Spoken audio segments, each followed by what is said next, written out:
أعوذ بالله من الشيطان الرجيم بسم الله الرحمن الرحيم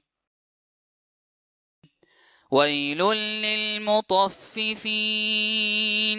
الذين إذا اكتالوا على الناس يستوفون وإذا كالوهم أو وزنوهم يخسرون ألا يظن أولئك أنهم مبعوثون ليوم عظيم يوم يقوم الناس لرب العالمين كلا إن كتاب الفجار لفي سجين وما أدراك ما سجين كتاب مرقوم ويل يومئذ للمكذبين الذين يكذبون بيوم الدين وما يكذب به إلا كل معتد أثيم إذا تتلى عليه آياتنا قال أساطير الأولين كلا بل ران على قلوبهم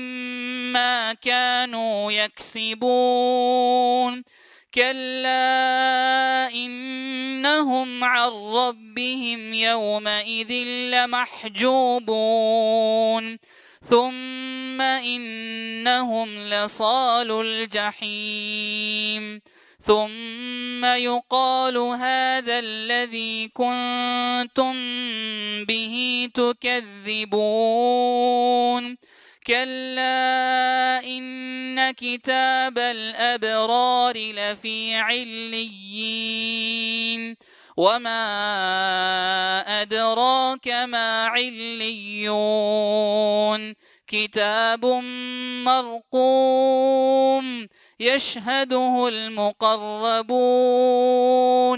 إن الأبرار لفي نعيم على الأرائك ينظرون تعرف في وجوههم نضرة النعيم اللہ کے نام سے جو بے انتہا مہربان اور رحم فرمانے والا ہے۔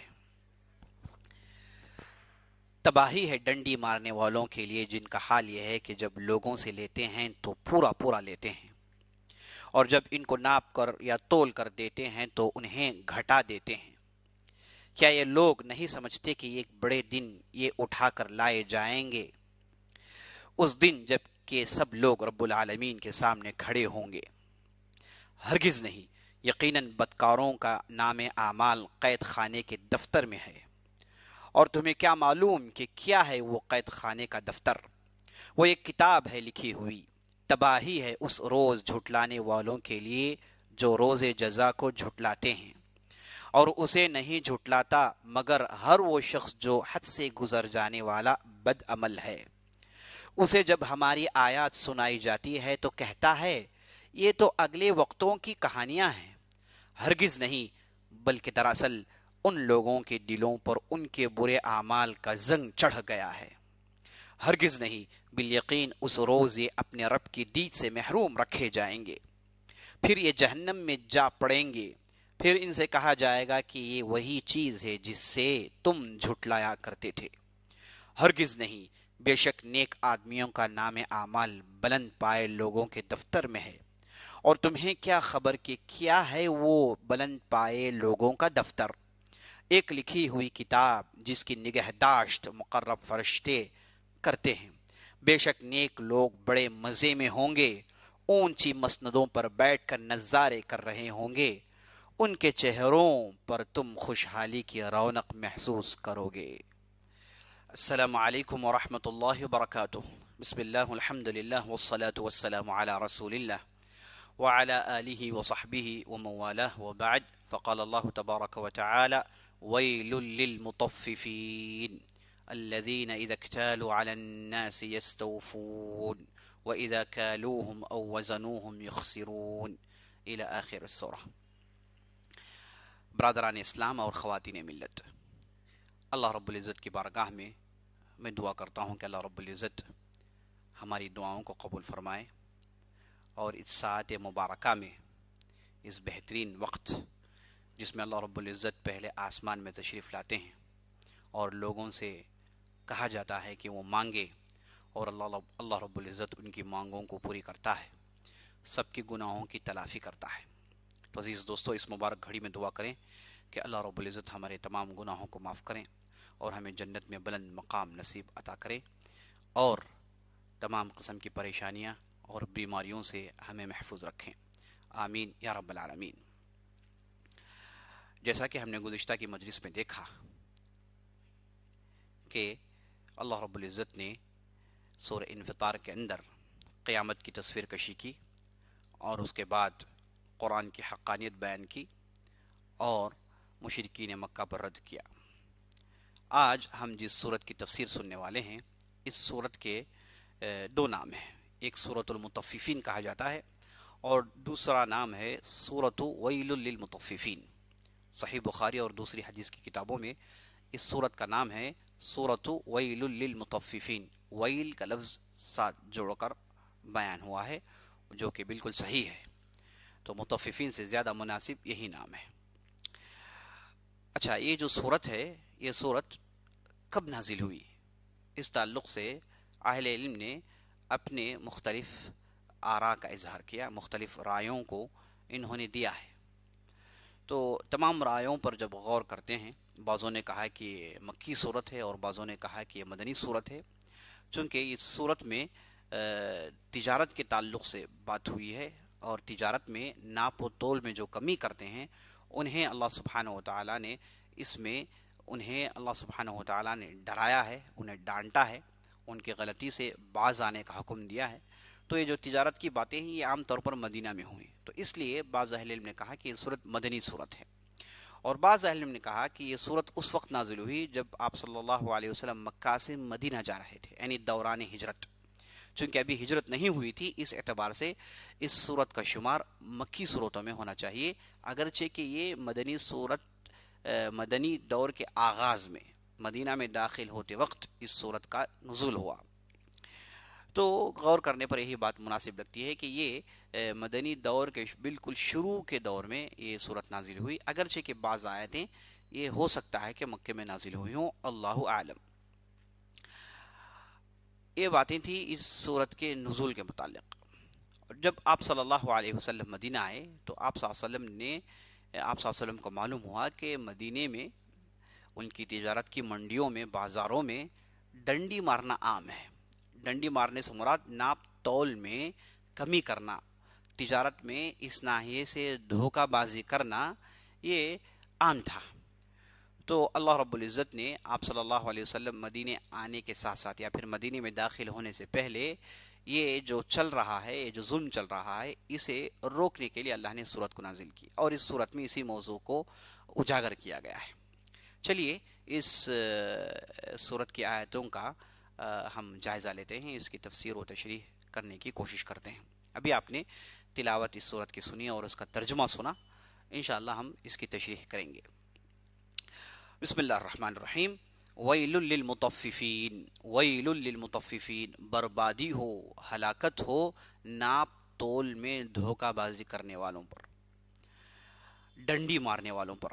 تو یہاں پر یہ جو ناپ تول میں دھوکہ بازی کرتے ہیں ان کے لیے لفظ استعمال ہوا ہے مطففین، مطففون، طفف یطفف تطفیفا، یعنی تطفیف بمعنی تخفیف، یعنی کم کرنا، تطفیف کا معنی تخفیف، یعنی کم کرنا، کم کرنے والے، اور اس پر تشدید اس وجہ سے ڈال دی گئی ہے تاکہ اس کے اندر یہ بار بار یہ لوگ جو کرتے ہیں اس کے طرف اشارہ ہو جائے۔ وَيْلٌ لِّلْمُطَفِّفِينَ الَّذِينَ إِذَا اكْتَالُوا عَلَى النَّاسِ يَسْتَوْفُونَ۔ اچھا، یہ جو ناپ تول میں کمی کرنے والے ہیں ان کے اندر ظلم اتنا بڑا ہوا ہے کہ جب لوگوں سے لیتے ہیں تو بھرپور لیتے ہیں، ٹھیک ٹھیک ناپ تول کر کے لیتے ہیں۔ وَإِذَا كَالُوهُمْ أَوْ وَزَنُوهُمْ يُخْسِرُونَ، اور جب انہیں ناپ کر تول کر دیتے ہیں تو اس میں گھاٹا پیدا کرتے ہیں، اس میں کمی پیدا کرتے ہیں۔ أَلَا يَظُنُّ أُولَئِكَ أَنَّهُمْ مَبْعُوثُونَ، تو ان تین آیتوں میں ان کی غلط کرتوت کی طرف اشارہ ہے۔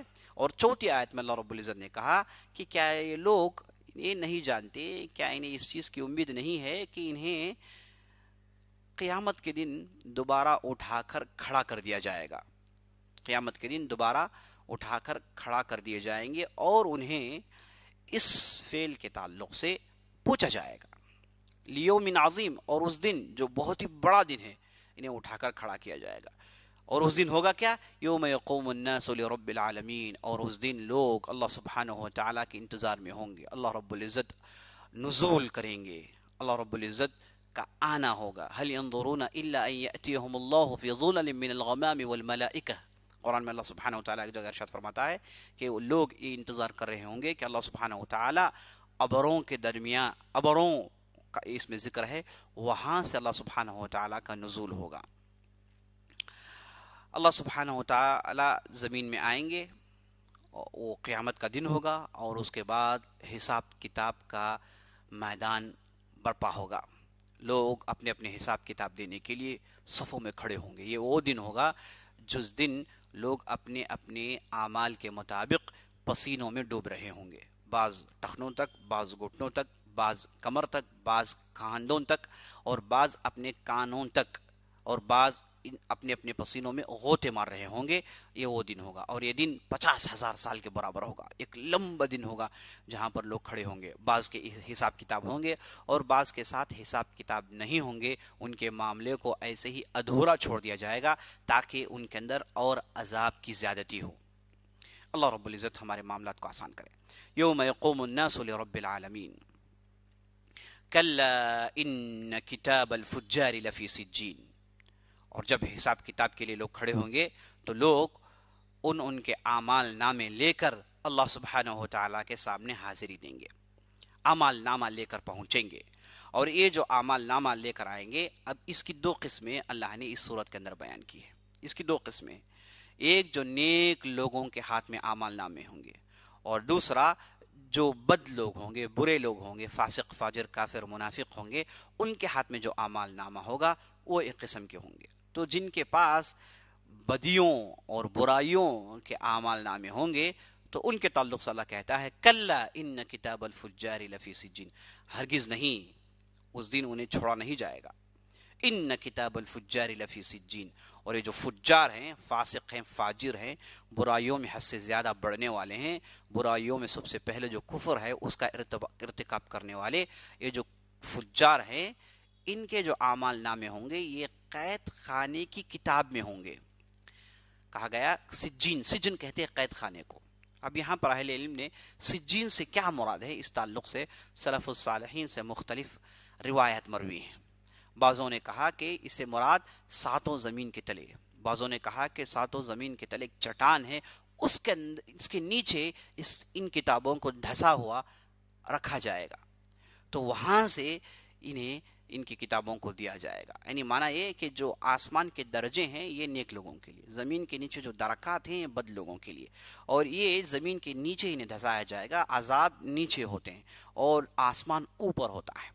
تو عزیز دوستو، یہ جو پتھر کے نیچے جو دھسایا ہوا ان کا اعمال نامہ ہوگا وہ اٹھا کر، وہ اسے اکھاڑ کر ان کے ہاتھوں میں دیا جائے گا۔ وما ادراک ما سجین، اے نبی صلی اللہ علیہ وسلم، یہ سجین، یہ قید خانہ کیا ہے، یہ کیا جانتے ہیں آپ؟ کتاب و مرقوم، وہ تو ایک لکھی ہوئی کتاب ہے، یعنی قید خانہ جس کی طرف اشارہ ہے یہ ایک لکھی ہوئی کتاب کو کہا گیا ہے۔ ایک لکھی ہوئی کتاب ہے جس میں ان لوگوں کے اعمال لکھے ہوئے ہوں گے۔ ویل یومئذ للمکذبین، اور جب یہ اعمال نامے دیے جائیں گے اس وقت جو لوگ جھٹلائیں گے، کیونکہ کفار منافقین اس وقت جھٹلائیں گے، اعمال نامے کا انکار کریں گے، کہیں گے کہ یہ اعمال نامے ہمارے نہیں ہیں۔ یہ ایک معنی اس سے نکلتا ہے۔ دوسرا معنی، جو دنیا میں قیامت کو لے کر جھٹلایا کرتے تھے ان کے لیے بربادی ہوگی اس دن جب یہ اعمال نامے ان کے ہاتھ میں دیا جائیں گے۔ الذین یکذبون بیوم الدین، اور یہ جو ہیں یہ قیامت کا، یوم حساب کا انکار کرتے تھے نا، اب ہاتھ میں اعمال نامہ ہے، اب اسے پڑھ لو، یہی ہے حساب کتاب، یہی ہے حساب کتاب کا دن جس کے طرف بار بار دنیا میں اشارے ہوئے، انبیاء علیہم السلام نے تمہیں بتایا، یہ ہے لے لے اسے، الذین یکذبون بیوم الدین وما یکذب بہ الا کل معتد اثیم. اور یہ قیامت کا جو انکار کرنے والے ہیں یہ اصل میں حد سے زیادہ آگے بڑھنے والے اور انتہائی گنہگار لوگ ہیں. تو اللہ رب العزت نے قیامت کا انکار کرنے والوں کے تعلق سے کہا کہ یہ حد سے زیادہ بڑھنے والے ہیں اور بے تحاشا گناہ کرنے والے ہیں. اثیم، گناہ میں سب سے زیادہ آگے بڑھنے والے. معتدین کہتے ہیں حد سے زیادہ آگے بڑھنے والے کو. اذا تتلى علیہ آیاتنا قال اساطیر الاولین. اور یہ لوگ، ان لوگوں کا معاملہ یہ تھا، یعنی ان کے جو اعمال نامے نیچے سے نکال کر ہاتھ میں دیے جائیں گے جو ایک قید خانے کے برابر ہوں گے، اور یہ قیامت کا انکار کرنے والے ہوں گے. اچھا، دنیا میں ان کا رویہ کیا تھا؟ یعنی یہ جو سزا انہیں سنائی جا رہی ہے اس کی وجہ کیا تھی؟ کیا عمل کیا کرتے تھے دنیا میں؟ ان کا کیا شیوا تھا؟ اذا تتلى علیہ آیاتنا قال اساطیر الاولین. جب ان پر اللہ کی آیات، یعنی جب ان پر ہماری آیات پڑھی جاتی تھی، کہتے تھے یہ اگلے والوں کے قصے ہیں. اساطیر کہتے ہیں اگلے والوں کے قصے جو بے بنیاد قصے ہیں، جن میں من گھڑ جھوٹ ہوا کرتا ہے، یعنی ایسے ہی فالتو باتیں ہوتی ہیں، انہیں کہتے ہیں اساطیر. یعنی اگلوں کے اساطیر ہیں، اگلوں کے بکے ہوئے واقعات ہیں، یہ کہا کرتے تھے جب اللہ کی آیات ان کے اوپر پڑھی جاتی تھی. یعنی اللہ کی آیت کے ساتھ یہ اس طریقے کا سلوک کرتے ہیں. عزیز دوستو، اس میں صرف نہ کہ صرف کفار ہیں، اس میں وہ بھی لوگ موجود ہیں آج ہمارے معاشرے میں مسلمان کا نام لیے ہوئے ہیں. ان کے سامنے جب قرآن کی آیت، حدیث کی بات بیان کی جاتی ہے تو وہ یہ ماڈرن دنیا سے، یہ ویسٹرن کلچر سے اتنے انہیں جو ہے محبت ہو گئی ہے کہ ان آیات اور ان احادیث کا ان پر کوئی اثر نہیں ہوتا. بعض لوگ تو برملا اس کا انکار بھی کرتے ہیں مسلمان ہونے کے باوجود، اور بعض ایسے بھی ہیں انکار تو نہیں کرتے لیکن عملی طور پر ان کے پاس انکار موجود ہے. یعنی اللہ کی آیتوں کی اہمیت ان کے پاس نہیں ہے. یہ اللہ کی آیتوں کے متعلق ان کے دل میں جو محبت اور جو لگاؤ اور جو ڈر اور جو خوف اور اس پر عمل کرنے کا جو جذبہ ہونا چاہیے، اس سے یہ لوگ خالی ہیں.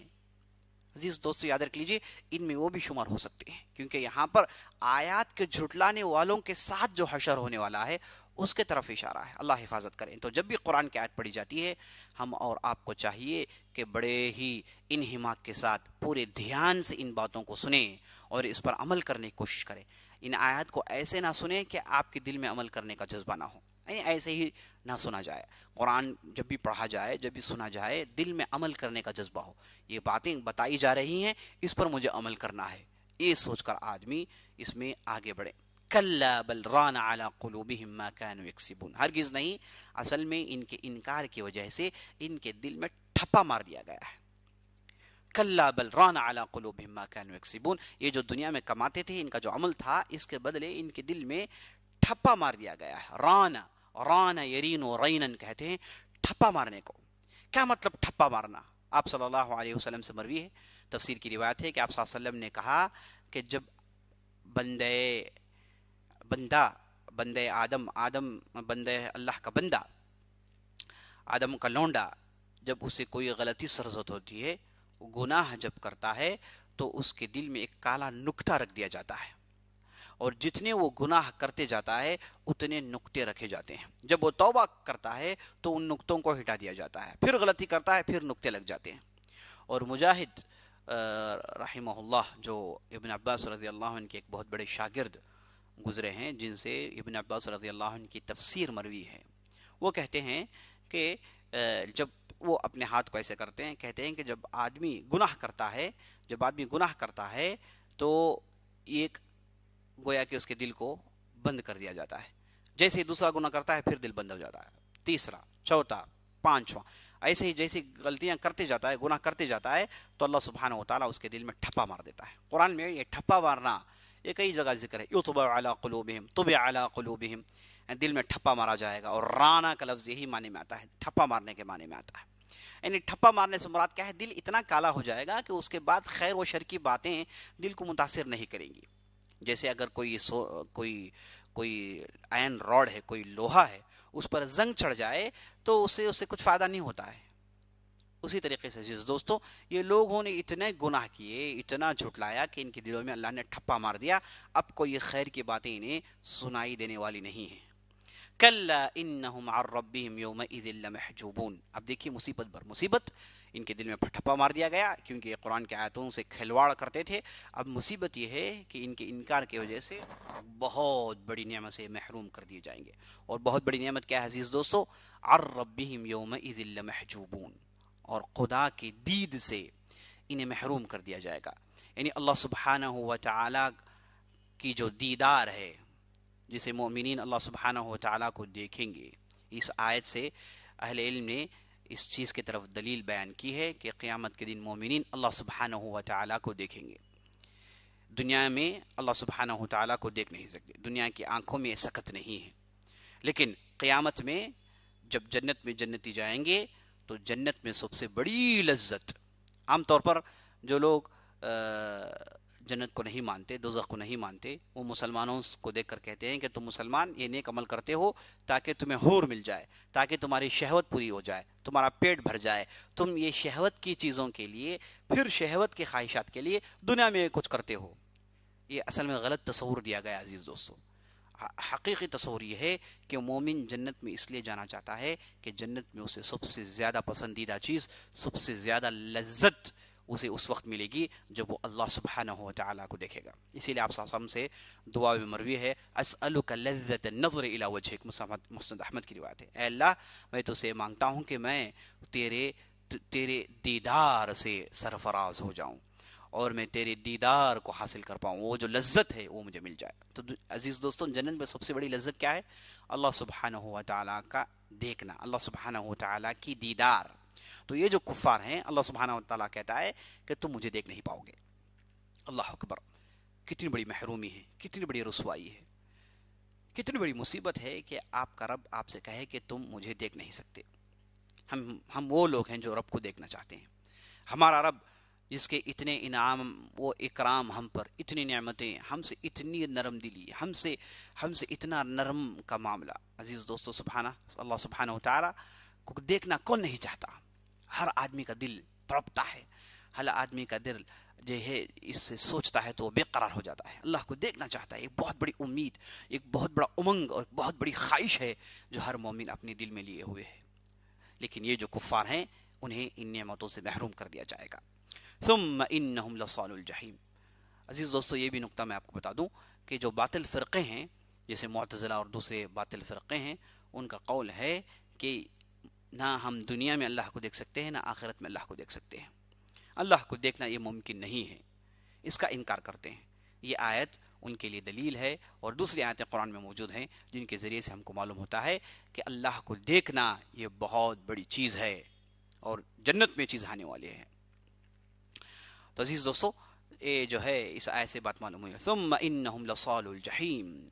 اور یہ جو انکار کر رہے تھے، انہیں اس کے بعد یہ رسوائی ہوگی، انہیں یہ سب کہا جائے گا، محروم کر دیا جائے گا. اور اس کے بعد مزید کیا ہے؟